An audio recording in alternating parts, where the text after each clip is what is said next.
Welcome to the Fit 15 podcast show, where you'll find health and fitness inspiration, motivation, and information shared in 15-minute episodes. Tune in while getting a move on to make leading and enjoying the benefits of a healthy lifestyle almost too easy. It's the Fit 15. And now your host, Catherine Basu. Welcome to the Fit 15 podcast show. I'm your host, Catherine Basu, and today I'm super excited and honored to bring back one of your favorite guests of the show, Emily Tills. Emily Tills was on the show for 2 other episodes, and that was when I really had started the show. She actually had both episodes make it to the top 5 out of the first 50 episodes I recorded of the podcast, and actually both episodes were not only in the top 5 but in the top 3. So I know you guys have really enjoyed the content that she shared and listening to her episodes, so I'm really excited to have her back today and for another episode. Today we're going to talk about some basic nutrition tips, and basically I just had Emily go over what I share as my general guidelines for individuals going through a fitness program I run that has some basic nutrition guidelines, and then also answer some questions that I get asked very frequently by my friends and clients. So excited to have her bring some more science to my advice. Let me tell you more about Emily for those of you who do not know her yet. Emily Tills is a graduate of Mary Wood University's Coordinated Program in Nutrition and Dietetics and is a master's student at Concordia University of Chicago in Applied Exercise Science with a concentration in sports nutrition. She is working as a clinical dietitian with Aramark at a nursing home and runs nutrition programs for Dynamic Health and Fitness in Syracuse, New York. When she's not working or running her Instagram, emily's.nutrition.bite, she is trying new recipes, playing with her dog, working out, or traveling. So Emily, thank you so much for agreeing to be a guest on the show again. It's so great to have you back. Thank you for having me. So a lot of these questions come up, and maybe you can nitpick my my program that I do. But I run I run a program that's often I do a drop 2 sizes challenge, where basically I just try to get participants to eat more whole fruits and vegetables is a big goal, and also trying to have like a lean protein and a starch with their meals, and kind of using that plate method of having half their plate looking like whole fruits and vegetables, and then a starch and a lean protein making up the other 2 quarters. So I don't know if you have any feedback on that as like a general guideline, and then maybe I can get into some more nitpicky questions for you. But No, that's really good. That's really just what the MyPlate is. It wants you to have half your plate fruits and vegetables, and then a quarter of its protein and a quarter of its carbs. So and then like with your carbs, obviously you're looking for either whole grain sources or complex carbohydrates that your body will take longer to break down. Rather than ones that they can quickly go through, like having potatoes are actually a simple carbohydrate or a simple starch that gets broken down really easily. Okay, so what are some good complex carb ones that we should be having in that quarter of our plate? And whole grains, honestly, anything like rice, white or brown. If you're going to do like pasta, I personally like the Barilla protein pasta because it also gives you a little bit of protein, as well as it's has 7 grams of fiber in it per serving, which is really important. And then they also have a whole grain one, but I think a lot of the pasta companies do like a whole grain option, which is what you're looking for. Whole grain should be the whole wheat flour should be the first ingredient on the back of the package for any of like your grain products if you're looking for them to be whole grain. Awesome. Yeah, I always forget to remind people of that, but that's true. Looking at the ingredients, even if it says it's a whole wheat product, it might not really be. Yeah. So exactly. It's like, I think I saw one, it was like multigrain honey wheat, and I looked at the back of the package and it was like bleached white flour, and I was like, that's not whole grain. Yeah. See, interesting how what they can get away with, right? It is. It's all the marketing tactic. So we have that quarter is our trying to get those complex carbohydrates in there. And then would you want to mention anything about the protein part for us? Protein, definitely leaner sources of protein. Like my boyfriend loves red meat, but I get on him about choosing the lighter fat content red meat. So like having a sirloin or filet mignon, those are pretty good. Like a T-bone, I believe, is the fattiest cut of beef. Pork, like pork chops or pork tenderloins, generally a leaner meat, as well as any of like your turkey products, most likely more so the light meat, as well as chicken as well. Fish is also going to be really good because it's naturally lower in fat, but it has the omega-3s that are really important for our heart, and it's a good source of protein. And it's a lot of fish, it's not that many calories to like protein. So like tilapia fillet would be like 120 calories, but you're getting like 12 grams of protein, which is pretty good. Yeah, no, that I didn't realize that, but that is really good. Yeah. Awesome. So that's good. And then any tips, just general tips for the whole fruits and or vegetables on that on the whole half of our plate, taking up all that space.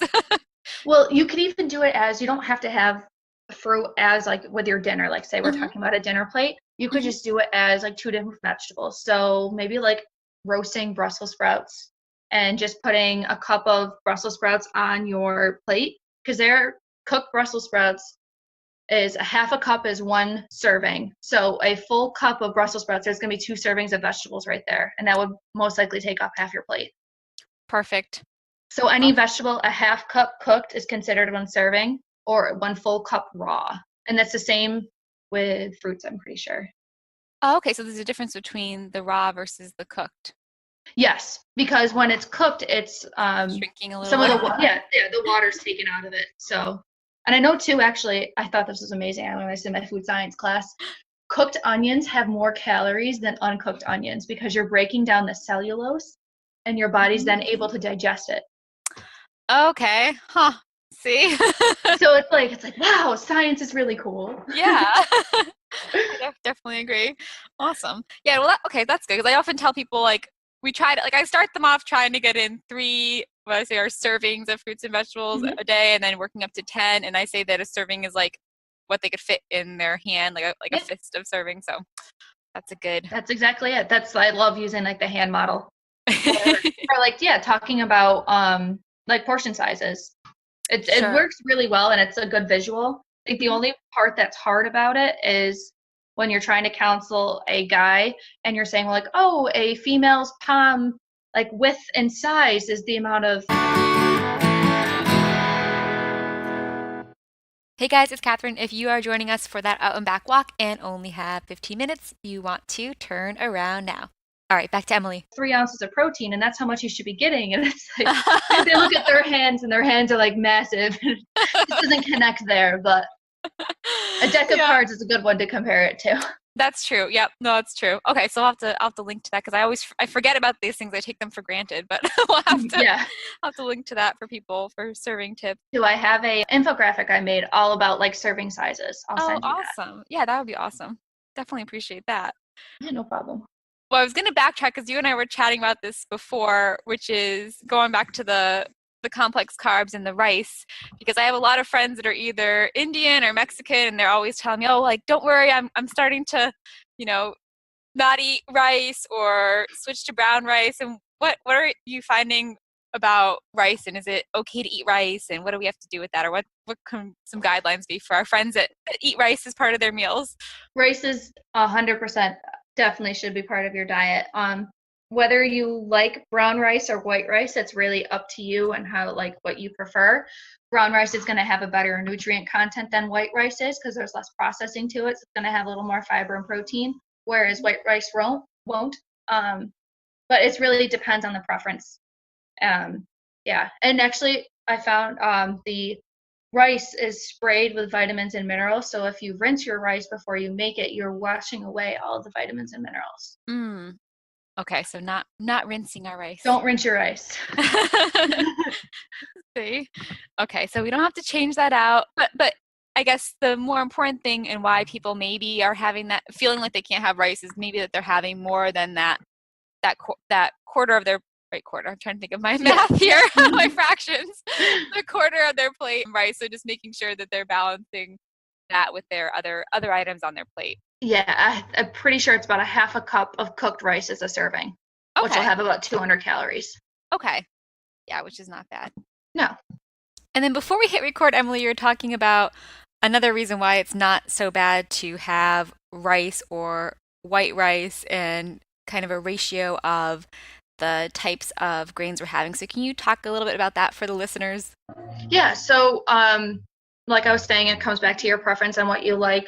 But if you want to try to transition to you like white rice and you want to go to brown rice, try mixing them. You'd have to make them separately because I know their cooking is a little bit different. Sure. But mixing them and just getting used to the taste or preparing it in like a few different ways, that'll help as well. Really, you just want to, if you're having like rice like a couple times a week, it's okay if it's white rice as long as more of your grains are going to be whole grains. Okay. So if you're going to have the brown rice, that'll count towards your half of your grains or whole grains a day. But if you're going to have the white rice, it's still fine. You can still have white rice, but just be conscious like the other grains that you choose are whole grains for that day. Okay, got it. And so you said that pasta could count as a whole grain if it's made from whole wheat? Yep. Okay. Yes. Yeah. So whole wheat flour will be the first ingredient on the back. Got it. Awesome. I'm trying to think. Oh, and the other thing we were chatting about, just because this time of year, I feel like I see people doing this a lot, but I'm trying to get people to avoid doing what many of their friends might be doing, which is switching to smoothies and juicing and going on a detox or cleanse. So can you speak to that a little bit? So if you like smoothies, that's fine. You can use it as your source of fruit or some of your fruits. I wouldn't exchange all of your fruits a day to smoothies because when you blend your fruits and your vegetables, you're actually breaking down the fiber. So you're getting less fiber in your drink than you would if you were just going to go and have like the whole apple itself or go like eat frozen mangoes. Those are really good and they'll have a good protein content because they're not blended down like a smoothie is. And our bodies as well has its own detoxing thing. It's called the liver.